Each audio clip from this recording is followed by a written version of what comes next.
आप सबका एक बार फिर से स्वागत। आज हम इंटरनेशनल पावर लिफ्टिंग फेडरेशन के टेक्निकल रूल्स का पाँचवा पेज जो पाँचवा सफ़ा है उस पर बात करेंगे। ये थोड़ा स्ट्रेट फॉरवर्ड है, इसमें बहुत ज़्यादा टेक्निकल चीज़ समझने के लिए इतनी मुश्किल नहीं है, काफ़ी मेजरमेंट है। फिर भी मैं पढ़कर आपको बताता हूँ। तो यहाँ मैं अब लिख दिया करूँगा कि ये 2020 का एडिशन है और पेज नंबर कितना है, ताकि अगर कोई चेंजेस हो आगे जाकर तो हमें पता चले कि ये रूल पुराना है या किस साल का है। तो ये सफ़ा number 5 international power lifting federation का मैं पहले लाइन पढ़कर सुनाता हूँ। It is forbidden to whip and smash the lifter in front of the audience and media.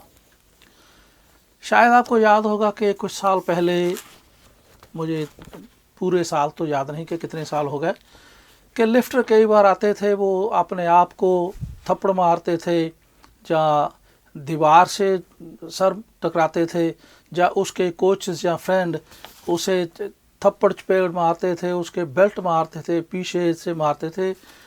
तो ये काफ़ी साल हो गए, इसकी मनाही है। इसे आपको वार्निंग मिल सकती है और लिफ्टर को लिफ्ट सस्पेंड भी, उसकी कैंसिल भी की जा सकती है अगर ज़्यादा ज्यूरी या रेफरीज सोचें कि ये अच्छा नहीं लगता। इसका रीज़न, कारण ये है कि जो ऑडियंस, जो लोग देखने वाले होते हैं, या मीडिया, कैमरा, वीडियो बन रही है, वो हमारी पावर लिफ्टिंग का कोई अच्छा असर उन पर नहीं पड़ता। क्योंकि आपने देखा होगा कि कोई भी गेम ऐसे तो नहीं होती कि थप्पड़ मारो, या जो कंसंट्रेशन करनी है तो चुप से करो।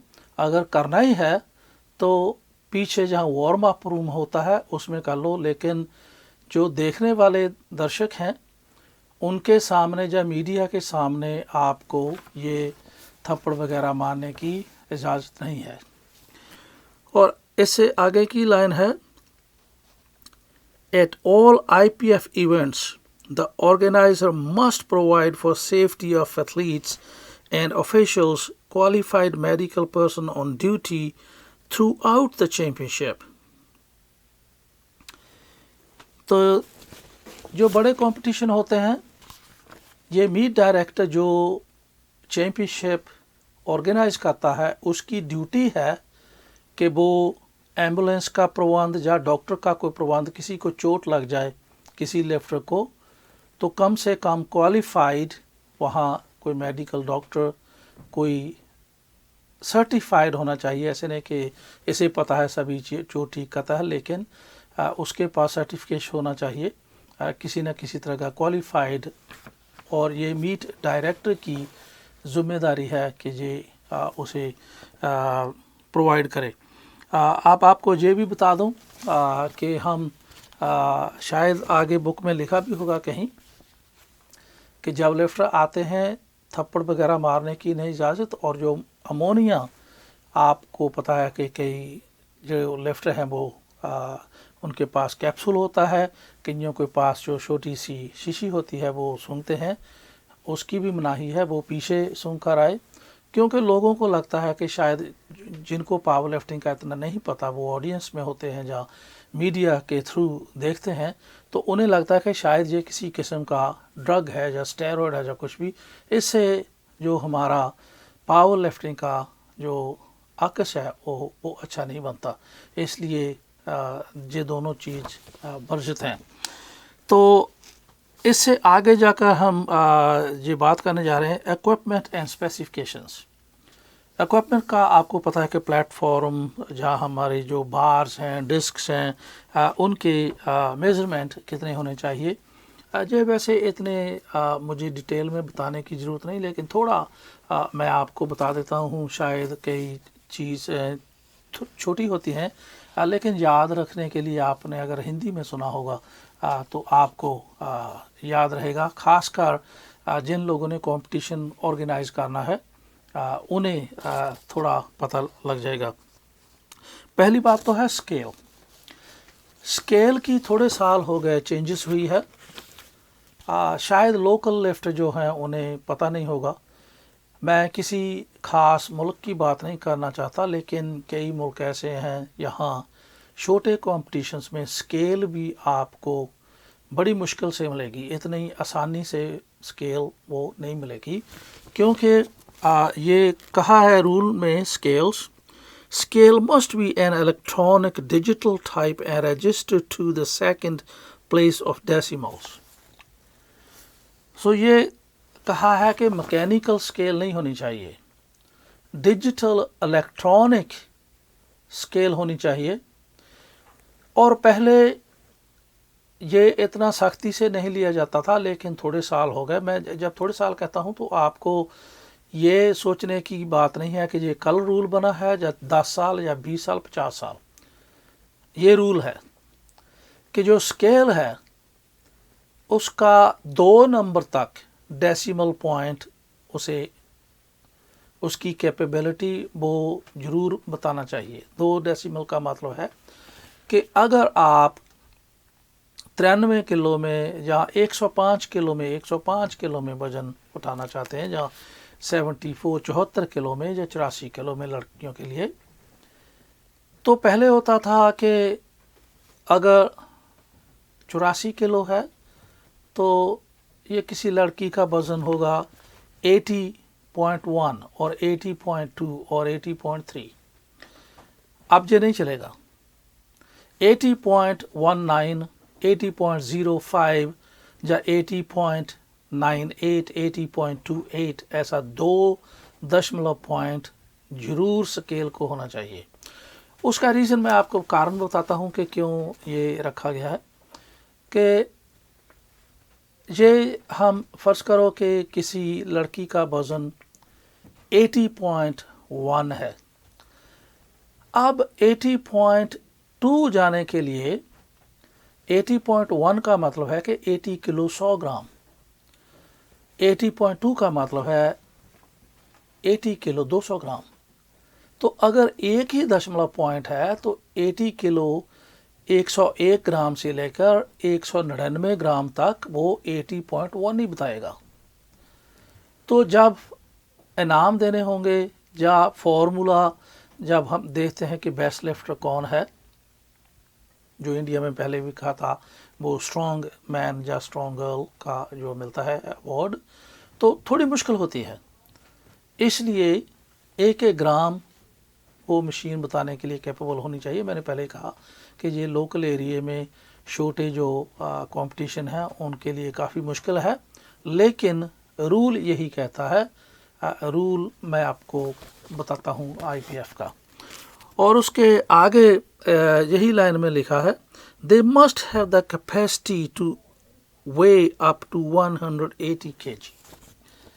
वो स्केल अगर आप लाएंगे 2 दशमलव पॉइंट होनी चाहिए, और स्केल को कम से कम 180 किलोग्राम तक वज़न बताने की उसकी कैपेसिटी चाहिए। 180 किलो से कम अगर स्केल होगी तो वो स्केल अप्रूव नहीं है, वो कंपटीशन IPF में हम यूज़ नहीं कर सकते, नहीं ला सकते, वो लीगल नहीं है।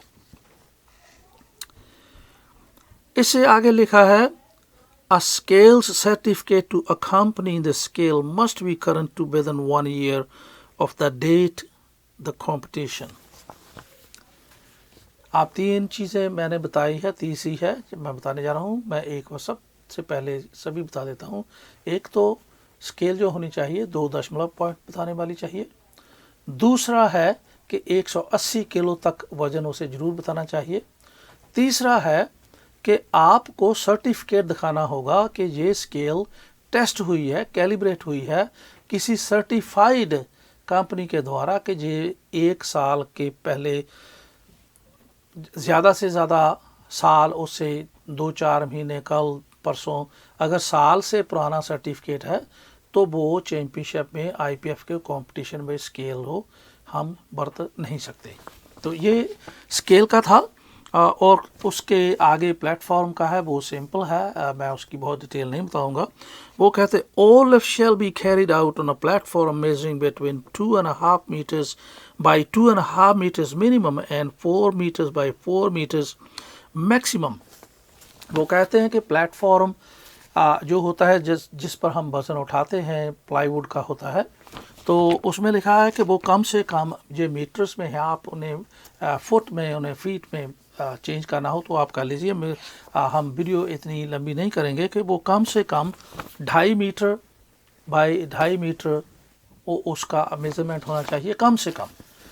तो ज़्यादा से ज़्यादा 4 बाई 4 मीटर का होना चाहिए, कि बड़ा भी नहीं होना चाहिए कि ऐसा लगे कि ये ग्राउंड ही है सारी। तो ये इसका मेज़रमेंट है। और उससे आगे लिखा है it must not exceed 10 centimetres in height from the surrounding stage और फ्लोर। स्टेज या फ्लोर का मतलब है कि अगर तो आप कंपटीशन का जो प्लेटफॉर्म है फ्लोर पे ही बनाया है तो फ्लोर से वो 10 सेंटीमीटर से ज़्यादा ऊंचा नहीं चाहिए। तो कई बार आपने देखा है कि कंपटीशन होता है, बड़े थिएटर जैसे वो स्टेज होती है जहाँ कई बार हम ड्रामा करते हैं, या स्कूल का कोई जो स्टेज होती है, तो उस स्टेज पर आपको फिर भी प्लेटफॉर्म बनाना पड़ेगा। वो उस स्टेज से या फ्लोर से 10 सेंटीमीटर से ज़्यादा ऊंचा नहीं होना चाहिए। तो आगे लिखा कि the surface of the platform must be flat, firm and level and covered with material of non-slip smooth carpet. For example, free from irregularities or projections. Rubber matting or similar sheeting materials are not permitted. वो कहते हैं कि वो floor जो surface है, जो floor हमारे platform का है, वो सीधा होना चाहिए, उसमें तो कोई ख़ास बात नहीं है। आपको पता भी ऊंचा नीचा होगा तो वो बार जहाँ नहीं होगी, पैर रखने के लिए भी मुश्किल होगी। और ये भी कहा गया कि वो नॉन स्लिप होना चाहिए, आप उस पर कारपेट डाल सकते हैं। पहले कई लोगों से को ग्रेट कहते हैं इंग्लिश में, जो रेता सा होता है, वो भी पेंट में मिलाकर कर देते थे ताकि स्लिप ना हो। अब ये रूल ही बन गया है एक किस्म का कि सभी प्लेटफॉर्म पे अब कारपेट होती है। तो इसके साथ साथ ये भी लिखा है कि उस पर कोई भी रबर जैसा कोई मटेरियल वो अलाउ नहीं है। तो इससे आगे हम कहते हैं बार एंड डिस्क। ज़्यादातर जो लोग कंपटीशन में जाते हैं उनको पता है कि मैं इस पर हम बहुत ज़्यादा वक्त नहीं लगाएंगे। For all powerlifting contests organized under the rules of the IPF, only disc barbell are permitted. ये देखने के लिए तो थोड़ा हंसी आती है देखने के लिए, लेकिन रूल लिखना पड़ता है। वो कहते हैं कि बारबेल जो डिस्क होती है, प्लेट होती है राउंड, वही अलाउ किया जाएगा। ऐसा नहीं कि आप जैसे स्ट्रॉन्ग मैन कॉम्पिटिशन में देखते हो वो पत्थर बांध देते हैं साइड में, या व्हील्स बांध देते हैं, या टायर बांध देते हैं। ये पावर लिफ्टिंग के कंपटीशन में इसका इजाज़त नहीं है। हमें वो जो डिस्क होती है लोहे की, वही वेट्स वो यूज़ करने के लिए अलाउ करेंगे। The use of discs which do not meet the current specification will invalidate the contest and record accomplished. जो हम आगे जाकर मेजरमेंट डिस्कस करेंगे डिस्क के बाहर के, वो कहते हैं कि अगर किसी भी बड़ी चैम्पियनशिप IPF की, अगर वो मेजरमेंट ठीक नहीं है, वो नहीं मिलते हैं जो वो लिखे हैं, तो कंपटीशन वो ज़ीरो हो जाएगा और उसमें जो भी कोई रिकॉर्ड सेट होगा किसी भी तरह का, वो भी नल एंड वॉइड, वो ज़ीरो हो जाएगा। वो रिकॉर्ड की कोई वैल्यू नहीं रहेगी। इसलिए ध्यान रखना कि अगर कोई बड़ी चैम्पियनशिप है, वहाँ रिकॉर्ड सेट करना है, तो सभी मेजरमेंट वगैरह जो पहले बारबेल वगैरह बार सब कुछ चेक कर लें। तो आगे लिखा है कि only those bars and discs that meet all specifications may be used throughout the entire competition and for all lifts. The bar shall not be changed during the competition unless it is bent or damaged in some way as determined by the technical committee, jury or referees. इसमें लिखा है कि अगर आप कोई भी बार लेकर आते हैं, पहले वो डिस्क वगैरह बार लेकर आते हैं कंपटीशन में, प्लेटफॉर्म में, वो वार्म अप की हम बात नहीं कर रहे, स्टेज पे सभी लिफ्ट्स के लिए एक ही बार होगी। हमने देखा है कई और ऑर्गेनाइजेशंस हैं वो उनके पास डेड लिफ्ट की और बार होती है, बेंच प्रेस की और होती है, स्क्वाट की नहीं। आईपीएफ में एक ही बार है, वही मेजरमेंट है। अगर कंपटीशन एक स्टार्ट हो गया तो स्क्वाट, बेंच प्रेस और डेड लिफ्ट में एक ही बार चलेगी। बार सिर्फ उस वक्त चेंज की जा सकती है अगर वो डैमेज हो जाए, उसकी बुशिंग ख़राब हो, किसी तरह भी डैमेज हो जाए, जहाँ वो मुड़ जाए, बेंट हो जाए, कि हमें लगे कि ये रेफरीज कहते हैं या लिफ्ट भी बताते हैं या कोई वैसे रेफरी और टेक्निकल कमेटी या ज्यूरी, उसे ये हक है कि वो कहें कि हाँ ठीक है, ये बार ख़राब हो गई, हमें चेंज करनी पड़ेगी। अगर डैमेज वगैरह नहीं हुई तो बार चेंज करने की इजाज़त नहीं है, वो कंपटीशन में ऐसा नहीं चलेगा। और ज्यूरी और रेफरीज ये हमने डिस्कस किया। Bars to be used at all IPF championships shall not be chromed on the knurling. Only bars and discs that have official IPF approval may be used at IPF World Championship or the setting of the world records. As from 2008, knurling distances on IPF approved bar become universal standard based on one of the original approved bars. इसमें यह लिखा है कि जो knurling वहाँ वज़न उठाने के लिए हम हाथ डालते हैं, आपको पता है कि नर्लिंग जो वो थोड़े दानेदार पार्ट होता है बार का, उस पर बहुत पहले क्रोम होती थी। अब ये रूल है कि उस पर क्रोम नहीं की जा सकती, क्योंकि क्रोम होगी तो थोड़ा स्लिपरी होगा और लिफ्ट, खासकर डेड लिफ्ट में वो स्लिप हो जाएगा। और ये भी लिखा है कि 2008 के बाद जो भी डिस्टेंस उन्होंने मेज़रमेंट लिखा है कि बिचकार में इतनी नर्लिंग होगी, फिर नहीं होगी, बार इतनी होगी, मेज़रमेंट इतने होंगे, वो स्टैंडर्ड है। कोई भी बार अगर आप यूज़ करते हैं तो उसकी वो डिस्टेंस कम या ज़्यादा नहीं हो सकती, एक जैसी ही रखनी पड़ेगी सभी कॉम्पिटिशन्स और ख़ासकर वर्ल्ड चैम्पियनशिप में। और जो अप्रूव्ड बार हैं वही यूज़ हो सकती है, और जो नर्लिंग है वो भी एक स्टैंडर्ड होगा कि इतनी दूर ही नर्लिंग यूज़ की जा सकती है। वीडियो थोड़ी लंबी बन जाएगी, लेकिन मैं ये 5 नंबर एक ही वीडियो में ख़त्म करना चाहता हूँ। The bar shall be straight and well knurled and grooved and shall conform to the following dimensions. वो कहता कि नीचे लिखे जो मेजरमेंट हैं बार के लिए वही अप्रूव्ड होंगे। पहला है total overall length not to exceed 2.2। वो कहते हैं 2.2 मीटर से ज़्यादा उसकी लंबाई नहीं हो सकती।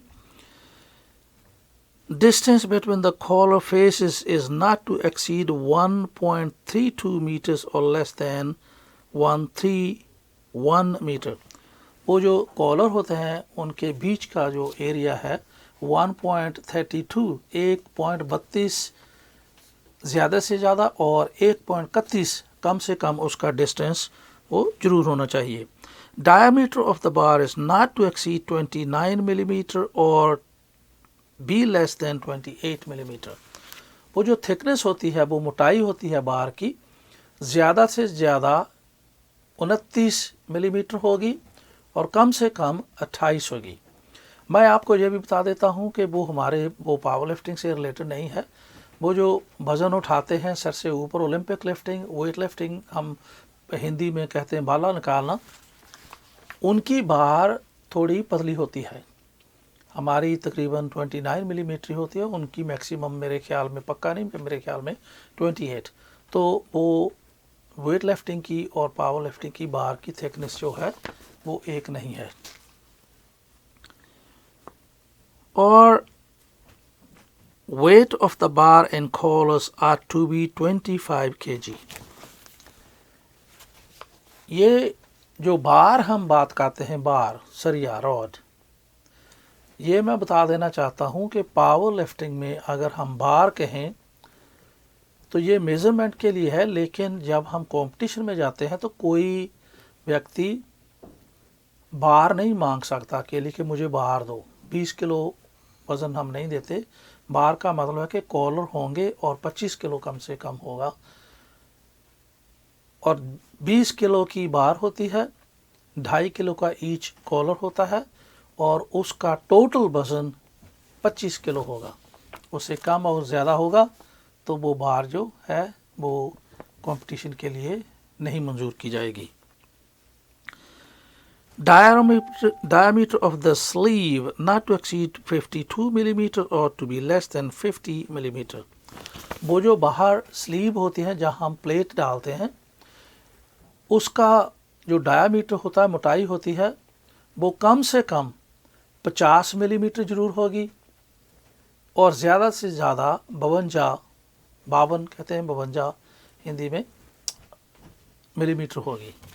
उसका रीज़न ये है कि अगर कम होगी तो वो जो डिस्क होती है उसका जो बीच में सुराख होता है तो वो भी स्टैंडर्ड होता है। अगर कम होगी तो वो ढीली हो जाएंगे, अगर बार थोड़ी मोटी है तो वो फिट नहीं होंगे। इसलिए मेज़रमेंट का ख्याल रखना बहुत ज़रूरी है। सफ़ा नंबर 5 का आखिरी नंबर जो 6 है, there should be a diameter machined marking or the bar taped so as to measure 81 centimeter between marking or tape। ये जो हम मार्किंग है जी खासकर बेंच प्रेस के लिए वहाँ मार्किंग होती है। मशीन का मतलब है वो थोड़ा कट लगा होता है बार पे। अगर नहीं है तो बार स्टिल फिर भी लीगल है, उसे टेप लगा दी जाती है। और मैं एक बात बता देना चाहता हूँ कि जहाँ मार्किंग होगी तो 81 सेंटीमीटर मार्किंग जो है वो दोनों जो मार्क होते हैं उनका बीच का होगा, बाहर का नहीं होगा, बीच का होगा। इसीलिए हमें ग्रिप जब करते हैं बेंच प्रेस की तो 81 सेंटीमीटर मैक्सिमम ज़्यादा से ज़्यादा अलाउ है और इसीलिए हमें अपनी उंगली से जो मार्किंग वो कवर करनी पड़ती है। मैं यहाँ इसका बहुत ज़्यादा नहीं करूँगा, मैं ट्राई करूँगा कि वीडियो बनाकर आपको दिखाऊँ भी जब बेंच प्रेस की बारी आएगी, क्योंकि ये मार्किंग बेंच प्रेस में ज़्यादा यूज़ की जाती है। तो ये पेज नंबर हमारा सफ़ा नंबर 5 यहीं ख़त्म होता है। तो पेज नंबर 6 हम अगले वीडियो में डिस्कस करेंगे। तो मेरा ख्याल में इसमें कोई ख़ास आपको सवाल नहीं होगा। मैं हर एक बार कहता हूँ कि आपका कोई भी सवाल हो तो मुझे आप मैसेज कर सकते हैं। ये वीडियो देखने के लिए आपका धन्यवाद। Please subscribe my channel. You have a very nice day. Thank you.